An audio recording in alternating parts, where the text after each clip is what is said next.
រឿងរ៉ាវកាន់តែក្តៅហើយក្រុមបាតុករដែលជានិស្សិតរបស់ថៃបានធ្វើបាតុកម្មនៅមុខទីស្នាក់ការគណៈកម្មាធិការរៀបចំការបោះឆ្នោតរបស់ថៃ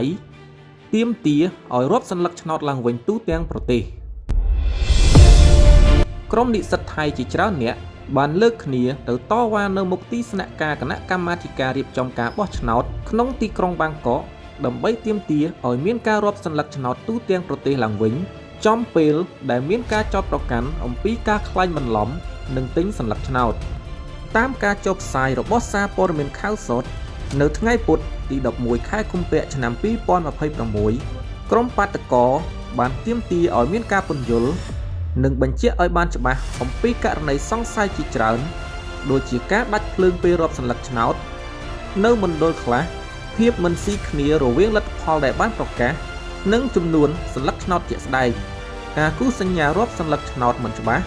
ឬមិនមានតម្លាភាពនិងការសង្ស័យលើការកែបន្លំតួរលេខក្នុងការតវ៉ានេះក្រុមនិស្សិតបានដាក់ញត្តិមួយដែលមានការទាមទារចំនួន5ចំណុចរួមមានស្នើសុំឲ្យមានការរាប់សន្លឹកឆ្នោតឡើងវិញទូទាំងប្រទេសដោយតម្លាភាពនិងបើកចំហឲ្យមានការត្រួតពិនិត្យពីសាធារណជនទី2បើកការស៊ើបអង្កេតជាបន្ទាន់នៅបទល្មើសវិន័យនិងព្រហ្មទណ្ឌលើមន្ត្រីទាំងឡាយណាដែលពាក់ព័ន្ធទី3ស្នើសុំឲ្យមានការបង្ហាញលទ្ធផលបោះឆ្នោតនៅតាមកម្រិតការិយាល័យបោះឆ្នោតនីមួយៗឲ្យបានឆាប់រហ័សបំផុតទី4ចាត់ទុកជាមោឃៈនិងរៀបចំការបោះឆ្នោតឡើងវិញនៅតាមមណ្ឌលបោះឆ្នោតណាដែលការរាប់សន្លឹកឆ្នោតបង្ហាញពីភាពមិនស៊ីគ្នារវាងចំនួនសន្លឹកឆ្នោតនិងចំនួនអ្នកមកបោះឆ្នោតជាក់ស្ដែង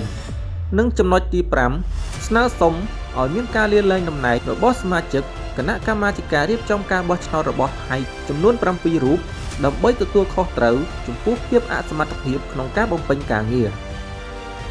អរគុណសម្រាប់ការតាមដានទស្សនាសូមចុច like និង Subscribe ដើម្បីទទួលបានព័ត៌មានផ្សេងៗទៀតសូមអរគុណ